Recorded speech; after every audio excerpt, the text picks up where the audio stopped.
Live on pay-per-view, coverage begins with prelims on FX at 8 in the East, 5 in the West. Our great night, UFC 146, presented by Bud Light. Here we go. Let's check out some other earlier action inside the octagon tonight. England's Paul Sass has won all but one of his fights by submission. His challenge tonight, becoming the first man to beat Jacob Volkmann at 155 inside the octagon. Paul Sass in the red trunks, southpaw Jacob Volkmann in the white trunks. Very low stance for Paul Sass as he tried to come over the top with the right hand. Volkmann ties up with him. Sass has a deep overhook on the right arm. He pulls guard. Volkmann has a guillotine choke here.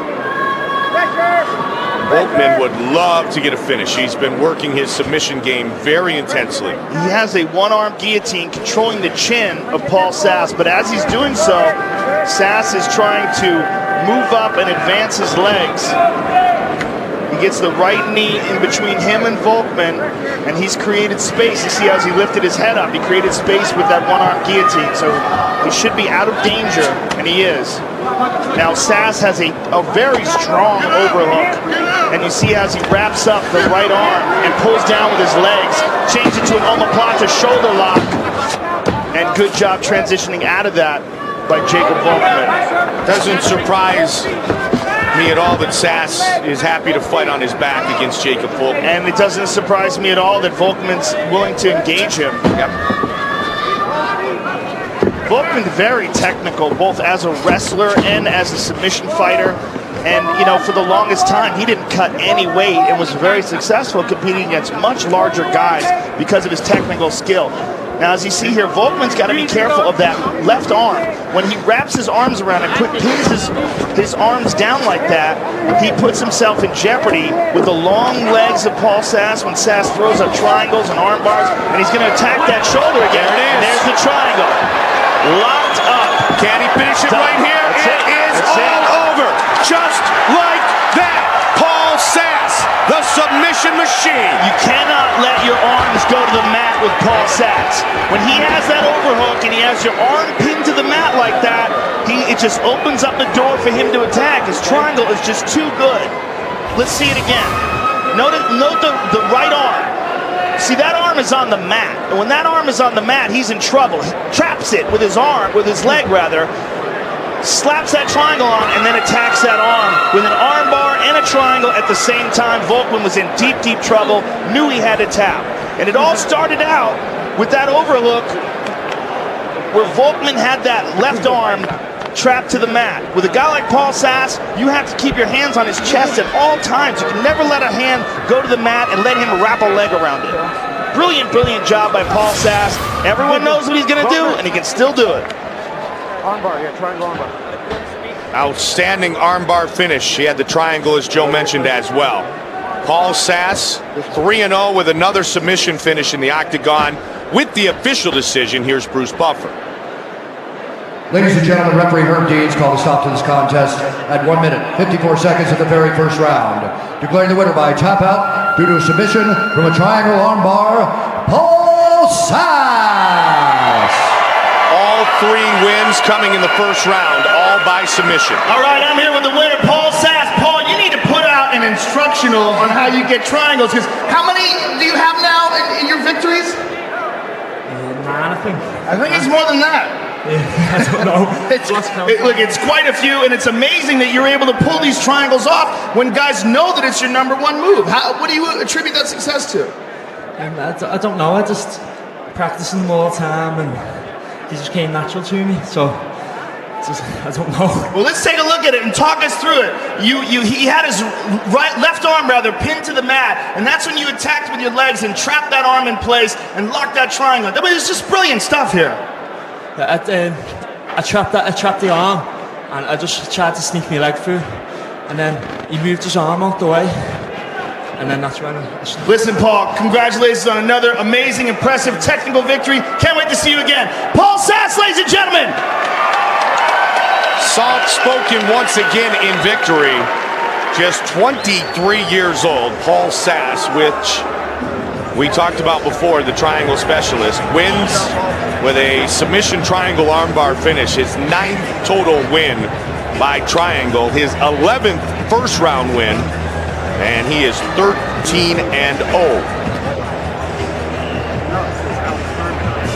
Our submission of the night is brought to you by Tap Out, an expression of combat known worldwide. Now available at tapout.com. You just saw it. And it was a spectacular technical submission by Paul Sass. A brilliant triangle armbar combination.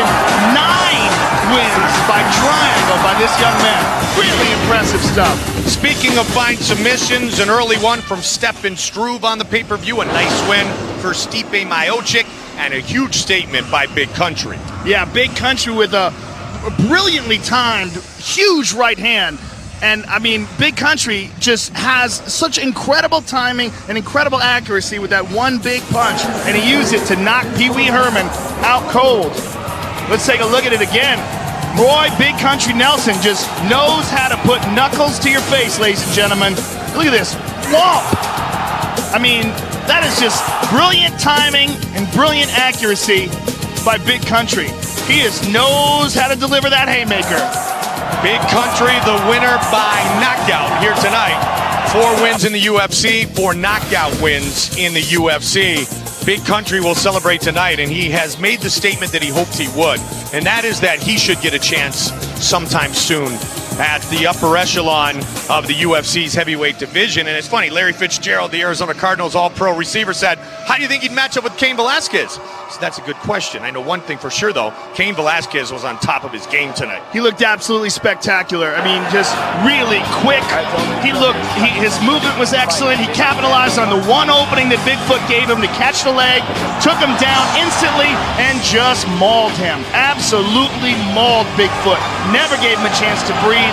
Never gave him a chance to recover from those vicious elbows and the ground and pound punches that he delivered. That was vintage prime Cain Velasquez, and exactly what we expected to see after he lost that title, him coming back motivated, determined, and focused, and that's what he was tonight. Smaller heavyweights, if you will, like a Cain Velasquez or a Fedor Emelianenko for years. Obviously, Daniel Cormier, his teammate in the locker room. Congratulations to Daniel on his recent win.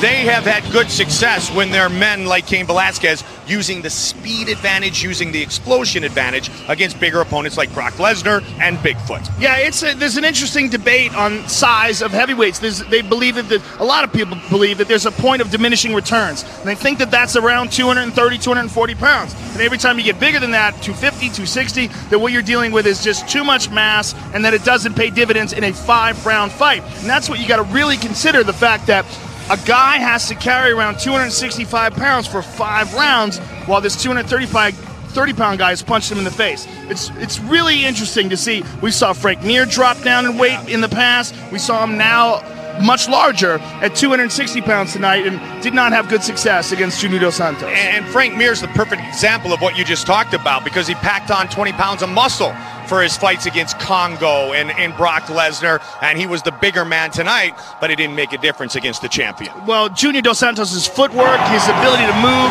his takedown defense, and his outstanding boxing and hand speed were really the key to this fight. We saw a determined, focused champion just do what he does, put fist to face, and he staggered Frank Mir with that overhand right. That was at the beginning of the first round, had Mir in all sorts of trouble before the round ended. Mir survived that round, came out for the second valiantly, but really was forced to stand and kickbox with Junior Dos Santos, and that is what happens when you stand and kickbox with this man. You know, it would have been really interesting to see how he dealt with the high-level striking of Alistair Overeem. Unfortunately, Alistair was unable to pass whatever test that he failed and was unable to fight tonight. I am very curious to see how he would do once his suspension is up and he can test clean, how he would do against the champion. Because, you know, it's going to take someone who's a real high-level striker to deal with what Junior Dos Santos brings to the octagon, or someone who is able to take him down. And so far, no one's been able to do that. And tonight against Frank Mir, he faced arguably the biggest threat in the heavyweight division as far as submission goes, and he came out of it in flying colors. We might have learned again tonight, though, that Cain Velasquez is the biggest threat to the dominance of Junior Dos Santos. I know JDS got him with the big right hand in 64 seconds. Cain would like to have that one punch back. Well, you know, Cain's a great fighter, no doubt about it, but they fought once and Junior stopped him in short order. So Cain, in my opinion, represents a huge threat to anyone in the heavyweight divisions, but you saw what happened when they fought, and that's just all we know so far. All we know so far is that the Brazilian is still the best in the world. Junior Dos Santos Joe is the baddest man on the planet. He certainly is. Enjoy your holiday weekend, You too, buddy. my friend. Great show again tonight. Glad you were all with us. It's a tradition for us to be with you Memorial Day weekend. Don't forget, you can check out tonight's post-fight press conference live on UFC.com. And tune into Fuel TV for highlights, analysis, and interviews on the UFC 146 post-fight show with Jay Glazer, Rashad Evans, and Ariel Helwani. The executive producers of the Ultimate Fighting Championship are Frank Fertitta III, Lorenzo Fertitta, and UFC President Dana White. Our supervising producer is Craig Borsari. Tonight's show produced by Bruce Connell and directed by Anthony Pasquale Giordano.